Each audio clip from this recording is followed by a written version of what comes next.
Friends, many times I was thinking of telling you about the Bhakti Yoga of Srimad Bhagavad Gita.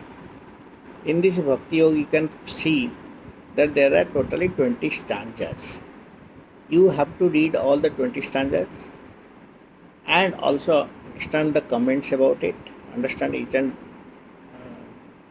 every word with proper meaning.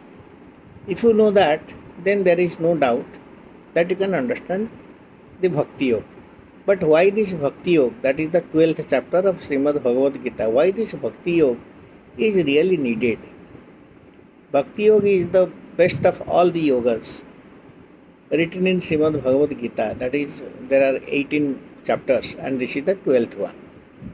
So, this is the best of the yogas because here what we call about God realization is in fact written here.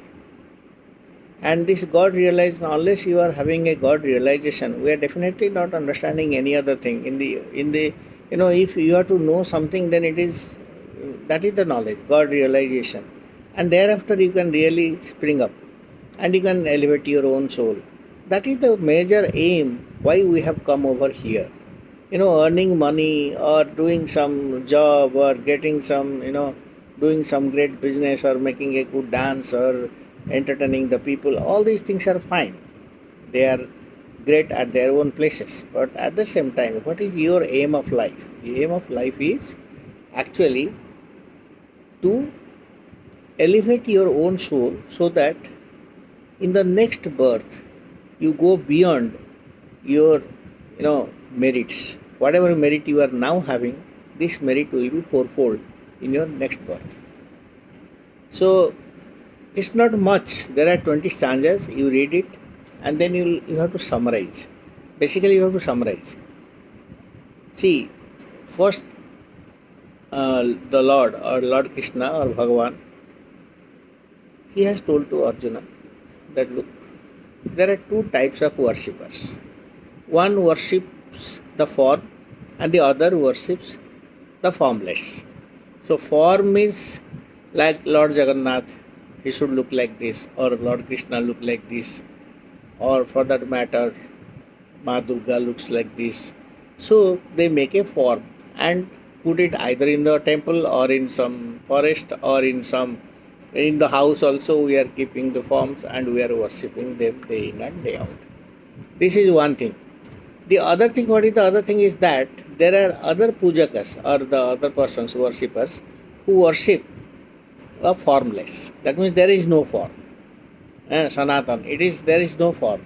No form means, the dimension is complete because, they understand that, look, Lord is, when He is pervasive, all pervasive, wherever He is present. So how can you define a form for such a great Lord? But what is the mistake? The person who worships a form, who goes to a temple, worship a form, he can get the God in a easy means because he is going and doing the devotion, and with that devotion he is thinking him that he is one with the Lord. So this way, and a person, you can understand a person who is having a devotion means he whenever he is thinking of God or seeing a God or visiting God and all that, any idol, whatever it may be, and when he is eating, he is exhilarated. He is very happy, looks very happy, number one. And number two, you will find that he, he gets so much excitation in him that he forgets about his own being there. Another point you can understand that when you are completely involved in devotion of the Lord, either you are crying or you are laughing. So you are in a joy or you are in a sorrow.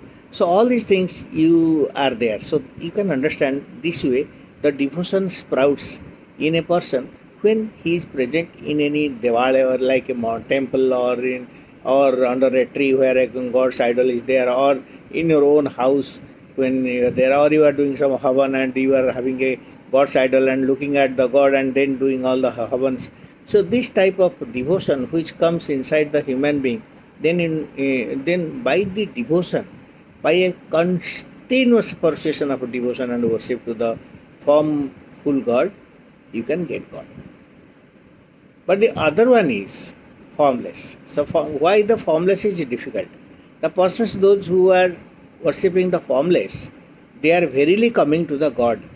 There is no doubt about it, but they are choosing a very difficult past, a difficult path, a difficult terrain, I can say, a difficult terrain. Why?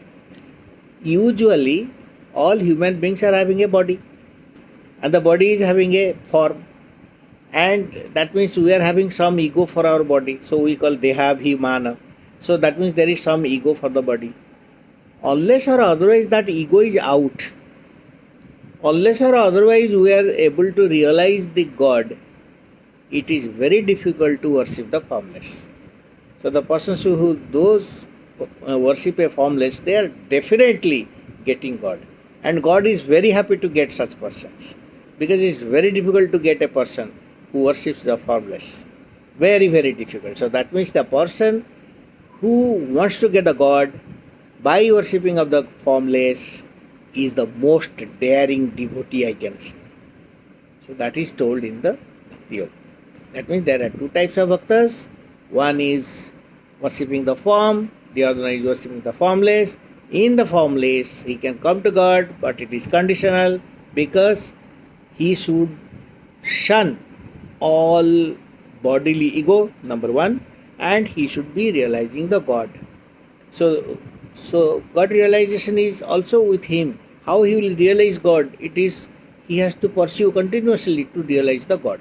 But in the case who goes to the goes and worship a form, in his case he may not have to realize the God, because he always feels that he is one with the God, and because he has a body, he is understanding. Oh God, I am a body, but I can't have so much of daring power to understand you. I don't. So I am just coming. I am surrendering before you. And when you completely surrender before the God, it is a idol. It is an idol. When you are completely surrendering before the God, then the God will take you. So this is the most interesting secret which is given in Bhakti Yoga. So now, who God loves, if you say, such persons should have certain attributes. Attributes means, what is the attribute? They should be free from dual, happy, unhappy. These are very funny things, funny words. He is very happy, he is unhappy. What is happy and unhappy? This thing is not there for a non-dual person. Happy, unhappy, hot, cold, day, night. These things are not there, but you can tell the generic term, like temperature, or you can say that the mental situation of a particular person. Like that, you can always say. You can't. What is happiness? There are dacoits who will feel happy, or robbers who will feel happy. They will kill somebody, but you don't feel happy when you kill somebody. So that means your definition of happiness and some other's definition of happiness is different. So that is why there is, so Vedantists, they do not go by all these words like happy, unhappy, sorrow, then hot, cold, day, night. They don't go by that, because this is not practical. This is not at all practical. People will say, oh, you should do this thing, then you will feel happy. You may be feeling happy, others may not be feeling happy. It is his happiness, definition of his happiness is different from the other's happiness. So that means non-dual. And insultation and praise and disparage. People will feel highly inflated if you praise him. But this is nonsense. Why should you praise a person? In particular, if you praise a person in his face, it is like slapping at him. So that is why Vedantas, they say mana mana samana sadrusha samadarsinascha. That means you have to be a samadarshina. Mana and apamana, praise and disparage. These two things, there is nothing like man and nothing like apamana. So mana samana sadrusha. Samana sadrusha means they are one and the same. So humiliation and praising somebody, they are one and the same. Somebody may be feeling humiliated, but the other may not be feeling humiliated. So that is a samadarshina, a person who really understands the situation of a person, the mental condition of a person, he has completely surpassed these states like praise, disparage, or insultation, humiliation, all these things, they are not there. So that's why I say, Name dvesaragau, name lobha mohau, mado naiba me naiba mascharya bhavam, na dharmo na chartho, na kamo na moksha, chidananda rupa shivoham suvoham. That means such type of people God likes. Name dvesaragau, I do not have any bad feeling against others. I am not angry against others. Name dosha rago, anurakta, what is known as anurakta. I don't have that. Name dvesha, name dvesha rago, name lobha moho. I am not greedy at all. Name lo, moho, I don't have any moho. That means completely attached to a particular thing is moho. Some people, they feel so very bad when some relative of them goes out. But he knows that one day or other he will also go out, or she will also go out. But still that moho is there. So, name dvesha rago, name loho moho, mado naiba me naiba mascharya bhava. I am not a luxurious person. I don't like to be luxurious. So, the persons, those who feel luxurious, that they will entertain themselves like anything. Vasishtha says that, the life of a Brahmin, he always says Brahmin, because the person who knows the Brahman is known as the Brahmin. The life of a Brahmin is not for pleasure's sake. It is completely, it should go through an ascetic discipline. So he has to penalize his body as much as possible, so that he is completely a non-dual. He is just away from all these type of dualism. Hot, cold, all these things are not there with him, happiness, sorrow, etc. So this is a sadhana. A great sadhana is needed in order to achieve such type of things. Name dvesha ragau, name lobha mohau, mado naiba me naiba. Mado naiba me naiba. That means I am not present. He is saying that I am a soul.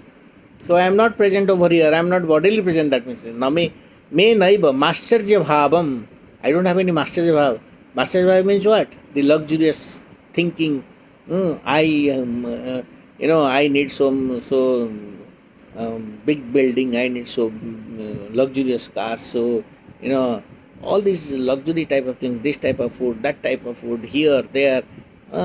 I want. There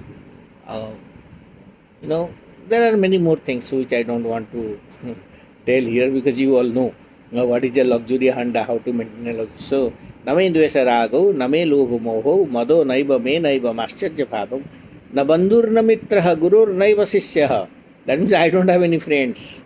Na bandhur na mitraha, gurur naiva sisya. I don't have any guru, neither a sisya.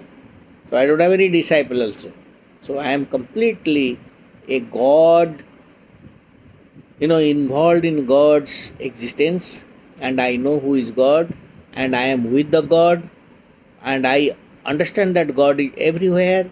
If I say who is in, it is God, who is out, it is God, who is inside, it is God, who is outside is God, who is this is God, who is that is God, and who is here is God, who is there is God. So if somebody will understand this way, then only that is known as Chidananda Rupa Shivoham Shivoham. So this type of people who are completely non-dual, who do not bother about these things, and Sthita Prajna, these guys are known as Sthita Prajna. So that is the person when we say that he is fully in Bhakti Yoga, devotion. Those persons, they never claim the ownership of what they have done. So they will say, I am not the owner, God has told me to do, and I did it. I passed it. I have failed. So if I fail, I again try, retry, again try, retry, in order to achieve, in order to accomplish. So these things those guys do, and they do not bother. They never ever tell that I have done this. And oh God, all these things that I have done, it is because of your inspiration, and it is because of your help towards me, and I have done it, and all that I have done is because of you, and I verily just surrender all these results to you, and never claim that I am the owner of this. Such guys are completely in bhakti or devotion of the Lord. These guys are only needed by the Lord. And such guys, you know, they understand bhakti and they can go to the Lord and they can. So how we have to achieve these things? We are having the body, we are having the Dehabhima and all these things. How to achieve?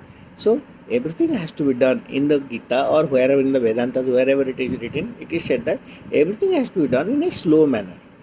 Not that suddenly you do it, slow manner. Even if in this Janma we cannot achieve, in the next Janma we will achieve. So that much of patience we should have. In a slow manner, and always pray to the God in order to get His blessings. Today, I think I have told you what about the Bhakti Yoga in a gist, and I hope if you read all the 20 stanzas, once, twice, thrice, even if for 10 times, 20 times, and 30 times, and with a different translations in English language, in Odia language, in whatever language you understand, Hindi language. So you read all those things. Read the comments of Sankaracharya, read the comments of Swami Vivekananda, read the Ramakrishna Paramahansa, Advaita Ashram comments. So there are a lot of comments available on Bhakti Yoga, and you read that. Go to the internet also. You can check the internet, and if you do like that, you can understand Bhakti Yoga. Read. That is the only way to understand a thing. And we are all learned people, so that we can do it. Is it not? So thank you. All the best. God bless you.